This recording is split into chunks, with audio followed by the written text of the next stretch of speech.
palagay mo ikaw ang last man standing sa PCO, Presidential Communications Office? Tinanggal, natanggal, nag-resign, give up, pero ikaw nagtatagal ka. Ano ang sikreto?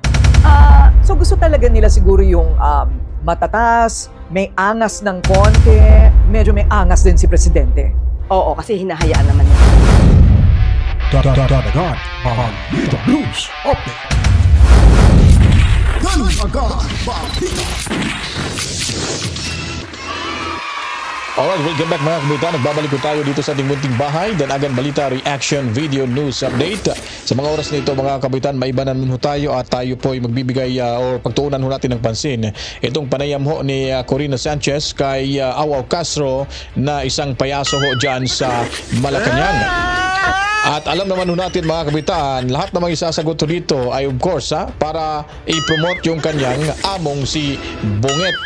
Kaya wala ho tayong maririnig dito na maganda ho para sa mga DDS. At lalabas ho dito sigurado ang kayabangan ho nito dahil alam niyo naman po, tono pa lang ng kanyang pananalita. Hindi naman ho talaga Bisaya siguro to kasi yung mga Bisaya kahit matitigas yung magsalita pero may gininto ang puso ho mga kabalitaan. Pero ito, matigas magsalita, akala mo Bisaya pero napakahudas ho yung puso nito mga kabalitaan. So pakinggan ho natin ang panayam dito kay Corina Sanchez sa isang payaso dyan sa Malacanang. At eto na, sa wakas, nabingwit din natin siya mula sa kanyang very busy schedule. Handa na ba kayo? Kay Attorney Claire Castro. She is in the house. Ayan, okay. Kilala kayo, Lisa Claire, na matapang. Parang walang inuurungan kahit na ano pang anghang ng iba to sa iyo, ng oposisyon o ng iba pang mga native. Patuloy muna natin dyan si Corina Sanchez mga kabitan. Wow, matapang. Talagang pinuri ho mga kabitan. Itong payaso sa Malacanang. Siyempre matapang ho yan kasi baka mabawiin yung binayad ho dyan mga kabalitaan. Siyempre malaki yung pinapasaho dyan mga kabalitaan. Di rin natin alam, baka may mahiwagang sobre ho yan. Kaya kahit hindi na ho maganda sa pandinig ho ng mga kababayan natin, ay itutuloy pa rin ho yan para ma-impress niya po yung kanyang bangag na amo mga kabalitaan. Sayers, parang may nakahanda kang sagot. Paano mo nagagawa yun? Siguro, kailangan lang kasi maging totoo ka. Hindi, isa lang ibig sabihin yun. Kaya lagi siya nakahandang may sagot mga kabalitaan dahil napaka-defensive nito itong si payaso. At kapag totoo naman yung sinasabi mo, parang wala ka namang katatakutan. Wow. Especially kung may dala ka lagi na parang ebidensya, resibo, wala kang katatakutan. Correct. Your background is, you really are a legal practitioner. Yes, a trial lawyer talaga. Trial lawyer Yes. talaga.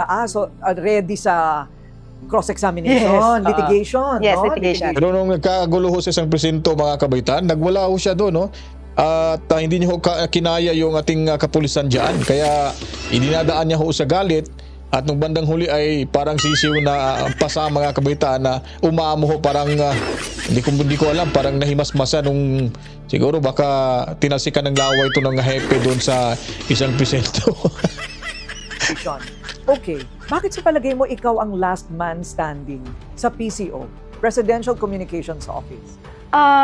Siguro nagagampanan ko yung trabaho ko. Wow. At na ibibigay ko yung dapat na maipakita sa tao.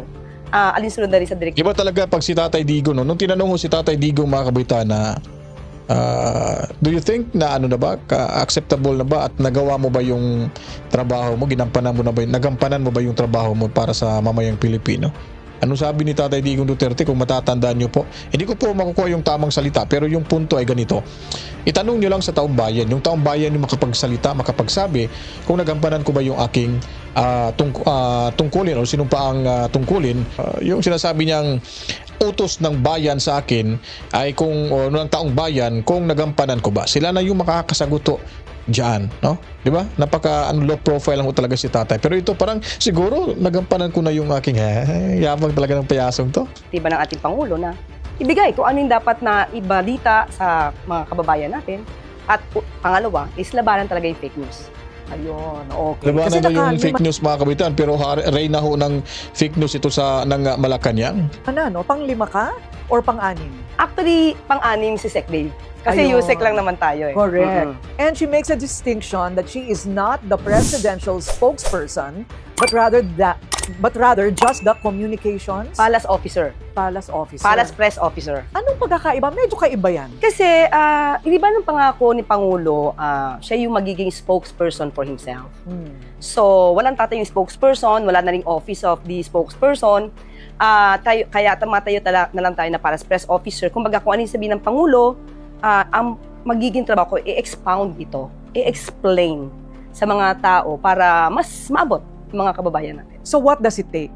Anong tingin mo? Yung iba, ewan ko, Hindi siya spokesperson ni Bongit, pero spokesperson siya sa asawa nitong si Lisa Tanas, mga kabalitaan. Nung tinanong ho dito, may last conference siya dito, press ko ng Malacanang Press.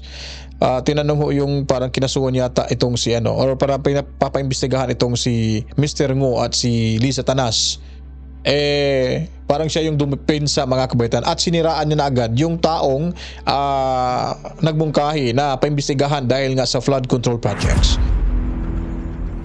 Unang-una po ay ang isang nagpamigay o nagbigay ng letter of sentiment. Kung di tayo nagkakamali, ito ay nangangalang John Santander. Para siyang isang nuisance candidate na parang binigyan ng pera para bumili ng suka at isinabay ang pagbibigay ng letter of sentiment para dalhin sa ICI. Kung inyo makakahalubilo muli ang isang John Santander, maaari po ba niyong itanong sa kanya kung alam ba niya ang mandato ng ICI? Alam naman natin ang mandato ng ICI ay mag-imbestiga ng mga maanumalyang flood control projects at mga infrastructure. Sa nabasa natin, at alam ko nabasa niyo rin po ang letter of sentiment, wala po tayong makitang anuman na allegation patungkol sa maanumalyang flood control projects na mag-uugnay sa unang ginang kay First Lady Lisa Araneta Marcos. Pangalawang tanong, alam po ba niya kung sino ang source ng kanyang mga sinasabi? Pangatlong tanong, siya po ba'y may personal knowledge sa kanyang mga sinasabi? Dahil kung walang personal knowledge, ito ay magsisilbing hearsay evidence. Kung hearsay evidence, ito po ba dapat ay binibigyan pa ng pagtutuon at seryosong konsiderasyon? Ito po ba ay isang fishing expedition lamang para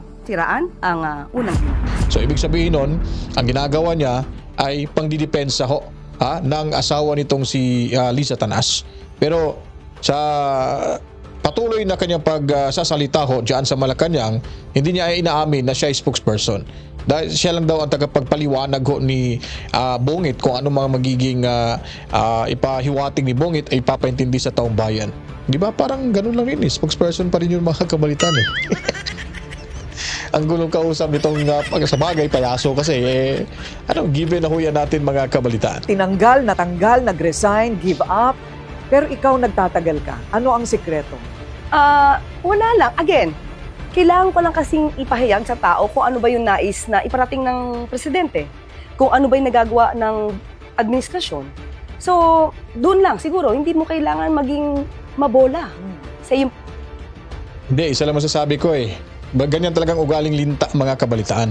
Kahit hiyang-hiyanaw yung Malacanang sa kanya at marami na hong bumabatikos dito sa kasinungalingan, ay talagang didikit at didikit yun, mga kabaitan. Kasi nga yung dinidikitan nito walang hindi matino yung pag-iisip, kaya tumatagal dyan sa PCO. Yung pagsasalita, dapat maging totoo ka lang. Siguro At sa yun yung bawat sikreto press conference, handa ka sa mga issues of the day. Kailangan. Yes. Kasi gabi-gabi, actually, pinanonood ko kayo, yung agenda, Yes. lahat ng mga, yung GMA, TV Patrol, lahat yan. Pati sa Channel 5. Kasi para malaman ko ano ba yung latest. Ba't ayaw mo panoorin yung Net25 at Saganang Mamamayan? Bakit? Galit na galit ka kay Jen at Nelson? Panoorin mo rin para makakaintindi ka rin kung anong issue nila doon. Hindi lang yung mamili ka ng mainstream media na madali nyo lang padalahan ng For the Voice. At hindi lang kayo, pati yung mga SOCMED. So anong latest dito? Kasi para kinabukasan, alam ko yun yung magiging viral At maaaring itanong sa akin ito. So pinapractice mo pa ba? Pinapractice mo pa ba yung mga isasagot mo? Do you have to write it?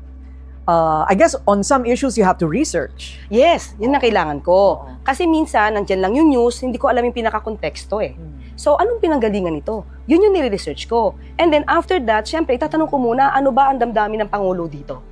Makakausapin ko. Wow. Kadalasan, pag nakikita kami ng Pangulo, Sir, may Sandali na po, mga kabaitaan. Bago po kayo magpapatuloy sa panonood, paalala lamang ho ito. Baka po kasi nakaligtaan niyo pong mag-subscribe. Subscribe na po kayo para po kayong lahat lagi updated sa mga ganapan mula ho sa mundo ng social media. I-like at i-share niyo na rin po ito, kabalitaan. Sabi niya, oo nga. Sir, just give me your thoughts. Anong sabihin natin dito? So yun na. Pag sinabi niya yon, Yun yung sabihin ko. At yun na i-explain ko, i-expound ko yun. Tama mga kabalitaan. Kaya ang sabi ni Sara Duterte dito na hindi talaga nagtatanong yung si Bongit kung anong mga development ho sa kanyang kabinete or sa mga departamento at parang hinahayaan niya lang mga kabalitaan. Kaya pala sumisip-sip at lintang-linta ho talaga itong dito si Payaso Aw Castro mga kabalitaan.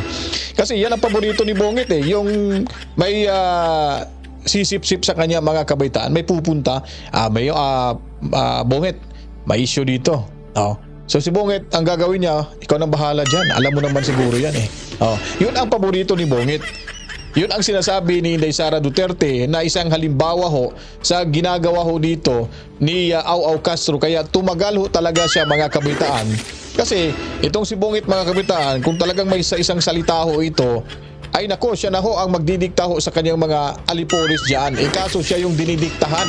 Kaya magaling sumagot ito at manira at wala hong prenong-prenong mga manira ho sa mga DDS at supporters. Itong si Aw Castro mga kabitan dahil paborito ho ang ganitong sistema at kalakaran ho ngayon dyan sa loob ng Malacanang. Kasi kung nanonood ka ng West Wing before, it was a series in the US wherein every morning meron silang powwow, no? Meron silang briefing with the president about the emerging issues of the day.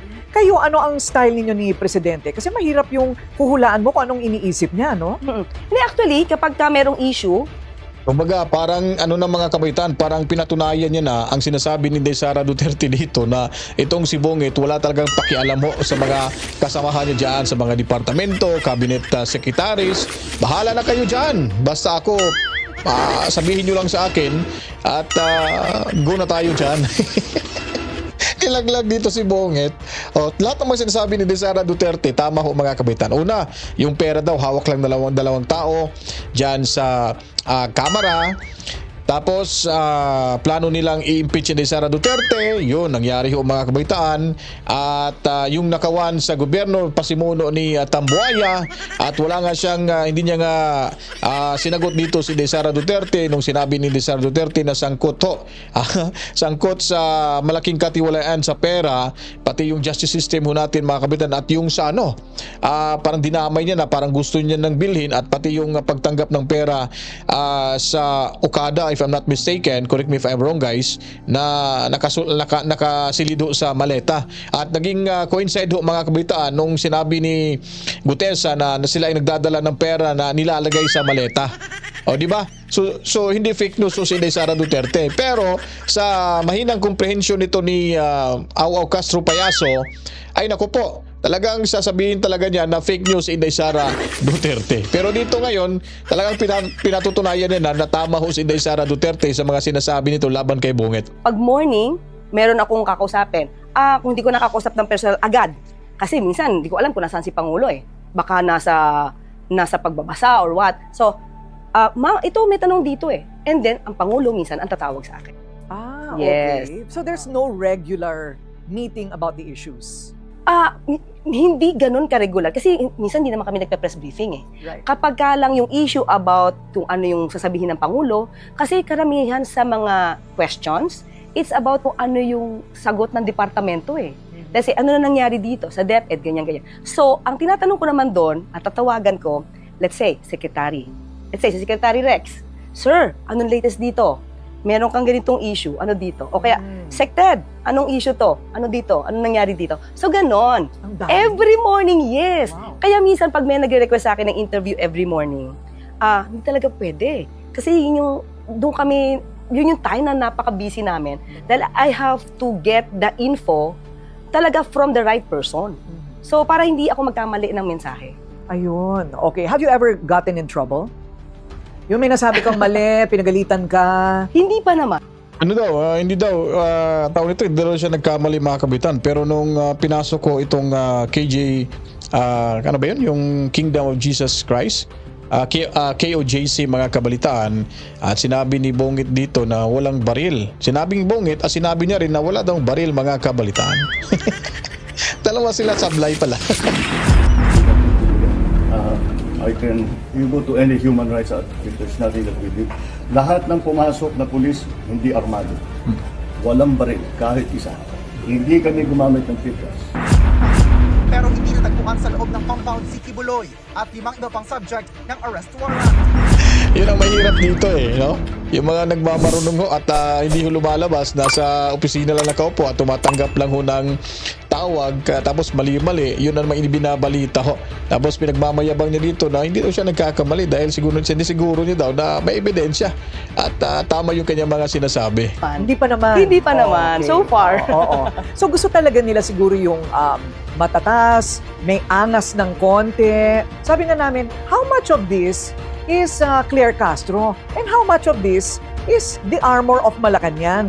So, they leave it to you, yung timpla. Kung paano ko siyang ilalahad sa akin na yon. Pero kung ano yung damdamin ng Pangulo, yun yung ibinibigay sa akin. Ayun. Doon din kami nakakausap. Okay, so kung medyo maangas ka, medyo may angas din si Presidente. Oo, kasi hinahayaan naman niya ako. O yun, okay. Actually, Di ba? Inahayaan daw siya So, ibig sabihin ho dito mga kabitaan, may basbas na ho dito si Au Castro Payaso mga kabalitaan. Na kahit anong sasabihin, kahit pangit na ho sa tingin ng taong bayan, daw ho siya magsasalita na walang kamudo-modo, walang karespe-respeto, ay okay pa rin ho sa Malacanang. Dahil nga po mga kabalitaan, ang importante lang na may didepensa ho kay Bungit. Kahit ano pang mga pamamaraan ng pagsasalita nito, kahit kabastusan na ho, ay okay pa rin ho ni Bungit. Dahil nananalamin din ho yan sa isang leader na kung ano yung may kasabihan nga, kung ano yung puno, siya rin yung magiging bunga nito mga kabalitaan. So pinatutunayan na ho dito mismo na kanyang spokesperson, kaya hindi niya po inaamin na wala ho talagang kwentang administrasyong ito mga kabalitaan. actually, si Pangulo naman kasi ano din siya. Kung makikilala niyo siya, matapang ang Pangulo. Wow. Kaya lang, hindi niya kasi May matapang ba na umiiyak mga kabalitaan? Paiyak-iyak pa siya nung flood control na discovery niya mga kabalitaan. Pinagtatawanan siya ng taong bayan Ba't ka umiiyak? Kung si Tatay Digong pa yan, hindi naabot ng ilang araw yan. Talagang timbog na ho yung mga nakawan dyan, yung mga responsable sa pagnanakaw ng pera dyan sa DPWH. Walang isang salita siyempre, iiyak ko yun. Ba't ngayon sasabing matapang? Dahil nga lang ba ito ay nakapag-utos ng investigasyon para ho sa nakawan na involve ho yung kanyang pinsan at yung kanyang mga lipores ay matapang na ho mga kabalitaan? Di ba? So napakakitid ho talaga yung yung diskarte nito mga kabalitaan. kasi dinadaan sa galit. Hindi siya nagme-meltdown. Yun siya. So, nandun pa rin yung sasabi natin breathing, kung paano niya to iti-take sa sarili niya at kung paano niya ilalahad yung gusto niyang sabihin. So, nandoon yung control, ayaw niyang nagagalit, pero may tapang. Yan siya. Panay puri siya dito kay Bungit. Pero nung time na wala pa siya sa puder ni Bungit, talagang sinisiraan niya dito mga kabaitan. Ibig sabihin nun, mahina daw kukuti ni Bungit at kumukuha daw ng mahinang mga undersecretary o secretary o cabinet members mga kabaitan. Laro na si Larry Gadon, talagang minamalit niya. Ba't kumukuha ba siya ng ganung klaseng tao? Pero ngayon, magkakasama ho silang dyan sa Malacanang. Personally, would you prefer na mas tumapang siya? Matapang naman siya Matapang naman siya. Hindi lang siguro nakikita ng tao kasi hindi siya pala mura. Hindi siya nagmumura. Kasi hindi naman makikita ang tapang ng tao sa pagbabanta, sa pagmumura, sa paninigaw. Hindi doon makikita ang katapangan ng tao. Kung paano siya Binira niya na naman si Tatay Digong mga kabalitaan. Talagang wala ho, talagang tapang ho yang si Bungit. Matapang lang po ho yan mga kabalitaan kung wala hong kamera. Hindi ho lalabas yung tapang niya sa camera mga kabitan kasi merong kakasaho sa kanya. Kaya natatakot ho siya na ipapakita niya ho yung kanyang totoong kulay na hindi katanggap-tanggap ng taong bayan dahil nga po mga kabitan ay sigurado hong hindi ho siya tatagal sa kanyang pwesto. Si Tatay Digong Duterte ay yun po ang realidad ng buhay nito. Yun po ang totoong ugali, hindi kaplastikan ho. Hindi ho yan kaplastikan mga kabalitaan. Kung ano makikita mo behind the camera or sa harap ng camera, yun po mga kabitan sa totoong buhay talagang stricto si Tatay Digong. Basta ho, wala ho kayo sa tama. Pero ito si Bungit at gaya ng asawa nito, kung may lumalabas sa social media na binigyan ho siya dito mga kabitan ng regalo ng isang babae, tapos ibinalik, isinauli, nagpa-picture lang. Kaplastikan ho yun. Pag si Bungit ang lumabas sa publiko, nilalangaw ho mga kabalitaan.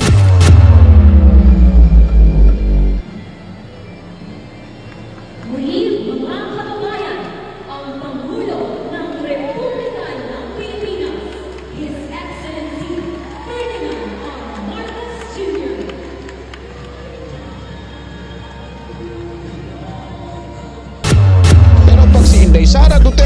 kahit mga walang kamuang-muang, kahit 3 taon ay napapasakay sa sigaw ho ng VP Inday Sara Duterte.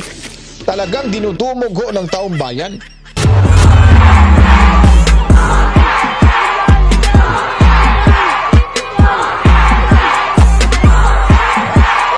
BBM! Kasi mahirap po kasing dumugin yang si Bongbong Marcos. Unang-una ho ay hindi ho mapagkakatiwalaan. Pangalawa ho, traidor na klaseng presidente. Walang delikadesa. At pangatlo ho, mga kabaitaan, oportunista ho yan, mga kabalitaan. Gaya ho rin dito ni Payaso Au Castro. Lead at kung papaano umaandar ang gobyerno at yung mga tao niya, doon makikita kung magaling kang leader at matapang ka. At saka doon sa mga katagang, mahiya naman kayo. Yan. Yun, yung punto na yung mahiya naman kayo, mga kabitan. Alam nyo po, ito po kasi yan kung hindi niya po talaga ito ginawa, ay mas lalo hong babagsak yung kanyang trust rating ho, mga kabalitaan. Ginawa niya ho ito, kumbaga last recourse na ho to para makabawi siya sa taong bayan. Pakitang tao lang po itong kanyang pagiging, yung kanyang pag-alma ho sa Ghost Flood Control Projects. Ito mga anomalyang control projects, mga kabitaan, flood control projects. Dahil una po, kung may bayag ho talaga itong si Bungit, kung matapang ho ito, ay hindi niya ho talaga pinatatagal na ho sa pwesto bilang Speaker of the House itong si Tambuaya Romualdez. But hinayaan niya po nung talagang dumami na ho yung mga nagrereklamo, saka pa ho bumaba ito. At itong si Saldico, ba't hindi niya kayang gawa ng aksyon para mapabalik sa Pilipinas, mga kabalitaan? Kung matapang po talaga itong si Bungit, kung matino po itong mag-isip, dyan pa nga lang sablay na tapos sasabihin dito na matapang, mga kabalitaan, magaling na leader. Wala pa nga sa kumingkingan ni Tatay Digong yung kanyang performance. Humigit 3 taon na ho. Wala pang na ipagpatuloy na flagship program sa kanyang administrasyon.